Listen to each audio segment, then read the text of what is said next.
आज हमारे साथ हैं अर्नब दास और वो हमें सुनाएंगे अपने साथ घटी एक सच्ची घटना जिसमें उन्होंने न चाहकर भी अपनी जिंदगी की सबसे बड़ी गलती की सजा भोगी।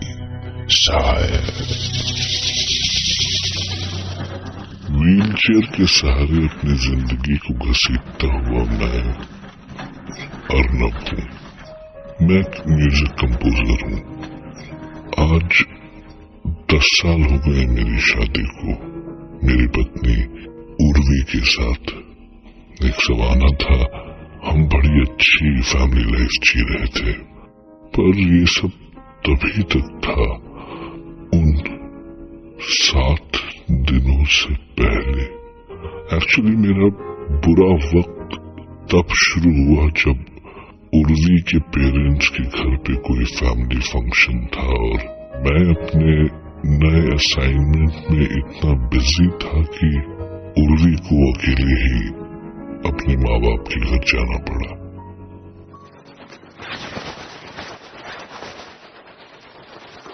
मुझे अकेले जाना अच्छा नहीं लग रहा है अर्नब। तुम्हारे बिना कभी नहीं गई कहीं। Arnab, I'll miss you. I'll miss you too, darling.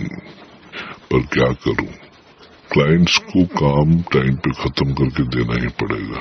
You know, they have their launch. I hate your clients. I hate them too.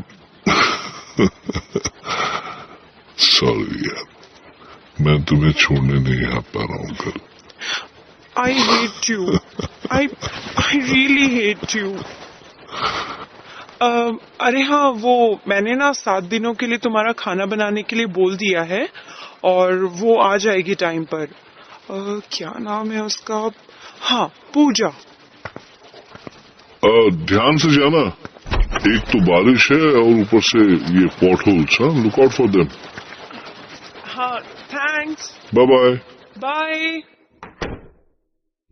पर जब वो 7 दिनों के बाद अपने पेरेंट्स के घर से लौटी तो पता नहीं बहुत डिफरेंट सा बिहेव कर रही थी वो। शून्य में देखती सी आंखें, इमोशनलेस सी आवाज। क्या हुआ था उसे? उर्वी, ये क्या? तुम यहाँ क्यों? मुझे हॉल में सोना है। But why sweetheart? ए उर्वी, गुस्सा हो कि मैं तुम्हारे साथ नहीं आया? यार, यू नो ना, I had my work. Urvi, से समथिंग डार्लिंग। ये तुम्हें वहां किसी ने कुछ कहा तो नहीं ना? नहीं, मुझे सोना है। तुम अपने कमरे में जाओ। What are you saying? वो सिर्फ मेरा कमरा नहीं है, ये हमारे बीच में मेरा तेरा कब से होने लग गया यार? कहा ना, जाओ। ऐसा कट्टू कट बोलना और काम करने का भी अजीब सा तरीका। जैसे ही कोई काम करने कहो तो हमेशा उसका एक ही जवाब होता था। अरे,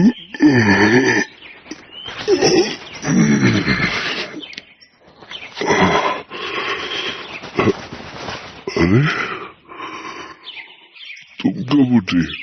कुछ देर पहले। दैट्स गुड यार। सुनो, मैं तुम्हें बताना भूल गया था कि जल्दी से ब्रेकफास्ट और टिफिन रेडी कर दो। आज थोड़ा जल्दी जाना रिकॉर्डिंग में।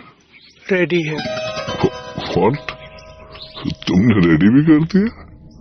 पर मैंने तो तुमसे कुछ कहा भी नहीं था। It was shocking, really shocking. वो मेरे मन में क्या चल रहा है पहले से जान लेती थी, और ये तो कुछ भी नहीं। मेरे तो होश उड़ गए जब मैंने उससे कहा, अरे उर्वी, सुनो ना, जरा प्लीज गीजर ऑन कर दो और नल खोल दो। पानी भर जाएगा तो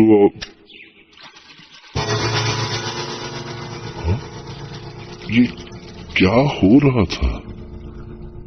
आई मीन, उर्वी मेरे सामने खड़ी थी, फिर गीजर और नल किसने ऑन किए? मुझे लगा कि मैं सीधे सीधे उर्वी से कहूंगा तो मे बी उसको अच्छा ना लगे, पर मैंने उसे जाने कितनी बार बात करने की कोशिश की। उर्वी, तुम कुछ परेशान सी लग रही हो।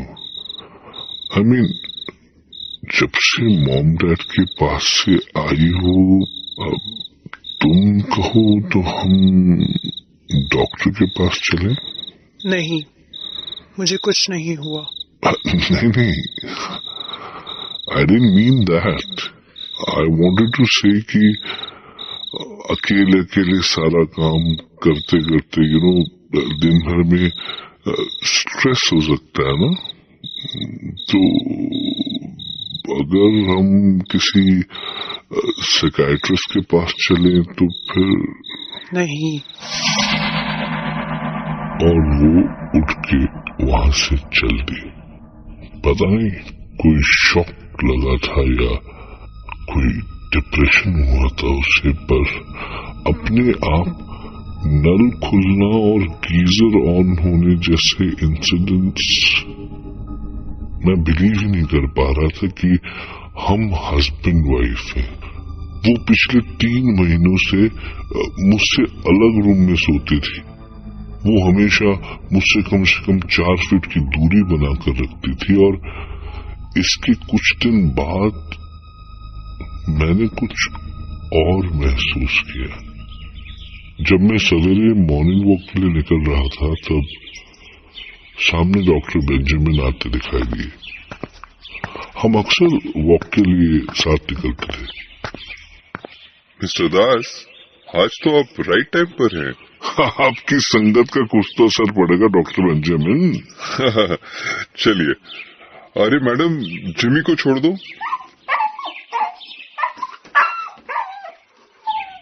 अरे बड़ा ही क्यूट पपी है, अभी लिया? यस, बट पता नहीं आपके घर से क्या प्रॉब्लम है इसको। यहाँ आते ही बहुत इरिटेट हो जाता है। और फिर मैंने उर्वी को आवाज दी, स्वीटहार्ट, दरवाजा बंद कर लो। और जैसे ही वो हमारे पास आई कि वो पपी जैसे उसे देखकर पागल सा हो गया। क्या हो रहा है? Jimmy, stop stop, I said stop barking.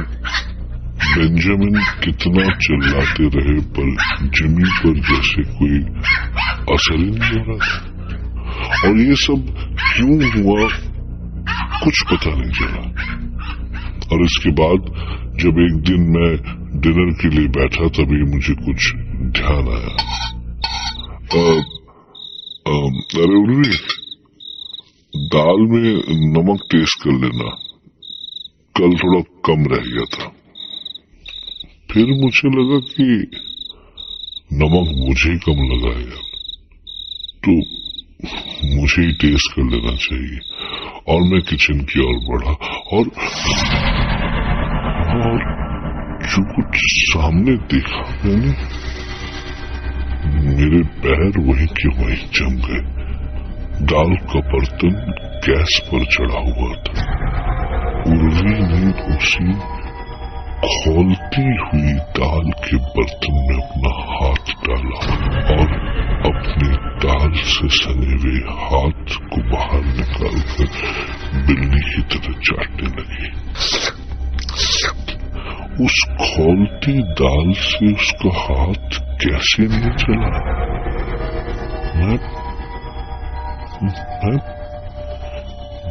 मेरी तो जैसे सांस अटक गई थी ये देखकर। ये क्या कर रही हो उर्वी? स्पून से निकाल लेती। और इसके जवाब में उसने सिर्फ पलटकर मेरी ओर घूर कर देखा, पर तभी शायद डॉक्टर बेंजामिन का पपी छूट गया और वो भौंकता हुआ सीधा हमारे घर के अंदर चला है। सीधा किचन गया, उर्वी के सामने एकदम पागल सा। मैंने उसे भगाने की बहुत कोशिश की। जिमी गो, जिमी, जिमी गो, डॉक्टर बेंजामिन, जिमी को ले जाइए, जिमी, जिमी, जिमी गो। और वो उर्वी की ओर ऐसा लगा जैसे वो उसे खा ही जाएगा। मैं चिल्लाया, जिमी, मिस्टर बेंजामिन संभालिए इसको। पर इससे पहले कि मिस्टर बेंजामिन आते, जिमी उर्वी की ओर उछला और उर्वी ने दोनों हाथों से उसका गला दबोच लिया और उसका गला ऐसा दबोचा कि कुछ देर तक तड़प सका वो जिमी, और बस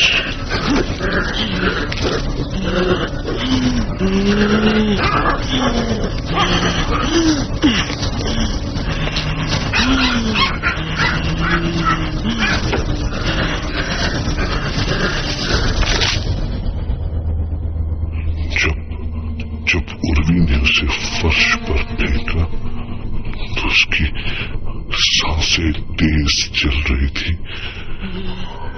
आंखें एकदम खून से भरी लाल और जीभ जैसे मां काली की तरह बाहर निकल चुकी थी। और उससे ज्यादा शौक तो मैं उर्वी के उस गुस्से को देखकर हुआ, क्योंकि वो एक भयानक खतरनाक जानवर की तरह गुर्रा रही थी।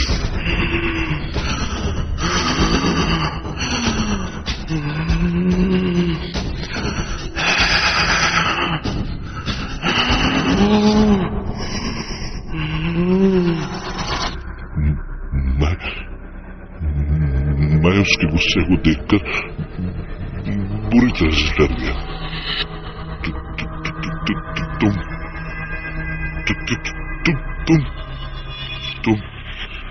तुम उर्वी नहीं हो। You can not be Urvi. कौन हो तुम? मैं पूछता हूँ, कौन हो तुम? अब तक नहीं पहचाना मुझे? अब तक नहीं पहचाना?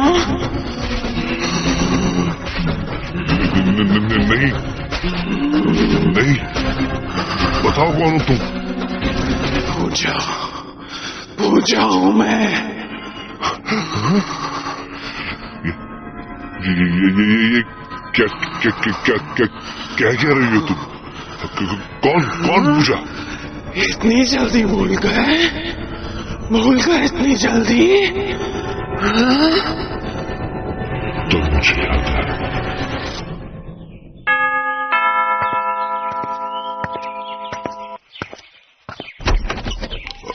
तुम नमस्कार साहब जी।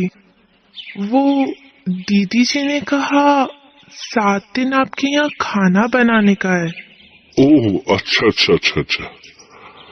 तो ठीक है, अंदर आओ और चलो मैं तुमको किचन दिखा देता हूँ।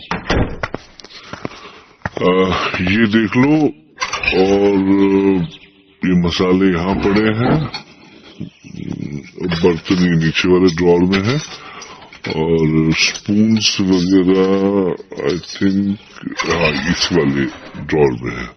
ठीक है, और किसी भी चीज की जरूरत हो तो मुझे बता देना। पूजा अच्छी दिखती थी, मतलब उसे देख के लगता नहीं था कि वो एक डोमेस्टिक सर्वेंट है। ये कोई 20-22 साल की होगी, हल्की सांवली सी, और ये सांवला रंग उसे और खूबसूरत बना रहा था। उसकी स्माइल भी ऐसी थी कि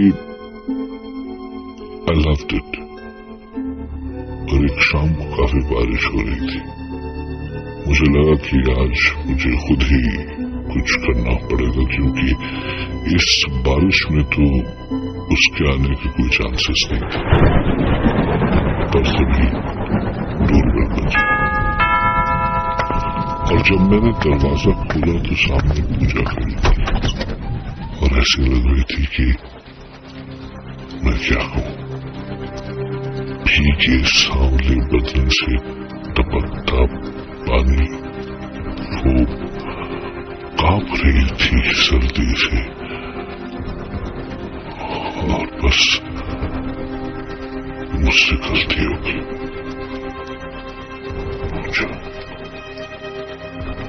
पूजा है तारा। साहिब, पूजा साहिब, ये क्या? पूजा कुछ नहीं, छोड़िए, मैं बोल रहा हूँ ना, कुछ छोड़िए। डोंट कुछ नहीं होगा। नहीं साहब, मेरे पास मत आना। मैं बोल रही है, मैं दीदी को बोल देगी। नहीं हो पूजा, नहीं, पूजा नहीं, नहीं।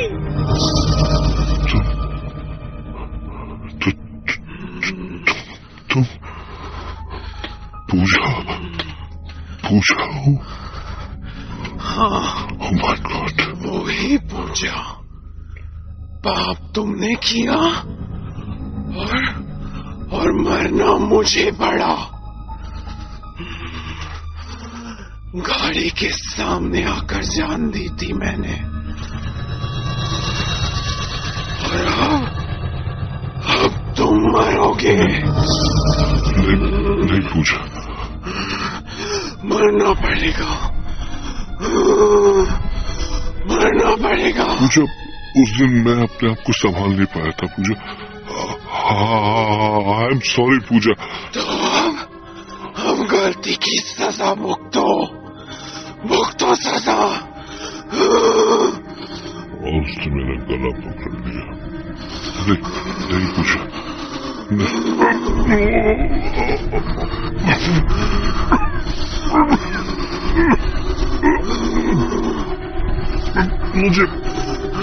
मुझे छोड़ दो। मैंने वो सब जानबूझ के नहीं किया मुझे।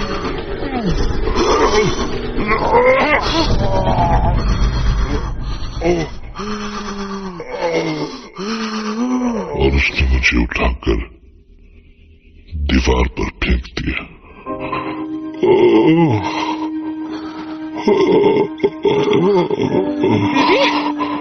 ये क्या हुआ तुम्हें? कैसे हुआ? मैं डॉक्टर को बुलाती हूँ।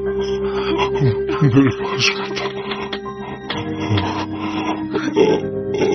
डॉक्टर बेंजामिन, मैं और भी बोल रही हूँ। प्लीज डॉक्टर, आप जल्दी आ जाइए अभी। ये नहीं, मुझे नहीं, कुछ नहीं पता। वो फर्श में पड़े, बैडली हर्ट। यस प्लीज जल्दी आइए। मेरी लोअर स्पाइन बिल्कुल क्रश हो चुकी थी और जब मैं पूरे 4 महीने के बाद हॉस्पिटल से घर लौटा तो मेरी बॉडी का लोअर पोर्शन या निचला भाग बिल्कुल बेकार हो चुका था। इन द लेमन लैंग्वेज, मैं अब कभी बाप नहीं बन सकता था। ये उन 7 दिनों की सजा है। मैं वो किसी औरत के साथ नहीं कर सकता था जो मैंने उस दिन पूजा के साथ किया। तब से बस ये व्हील चेयर ही मेरी जिंदगी है। और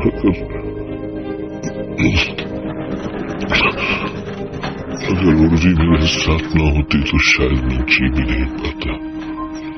जिस पल मेरे साथ ये सब हुआ उसी पल पूजा की आत्मा उर्वी का शरीर छोड़ चुकी थी। शायद वो मुझे मेरी गलती की सजा देने के लिए ही आई थी। बस एक संतोष है कि उन 7 दिनों में क्या हुआ ये बात उर्वी को कभी पता नहीं चली। देखती हूँ कि तुम ये सोच के कब तक जी पाते हो कि मुझे नहीं पता। उन 7 दिनों में क्या हुआ था।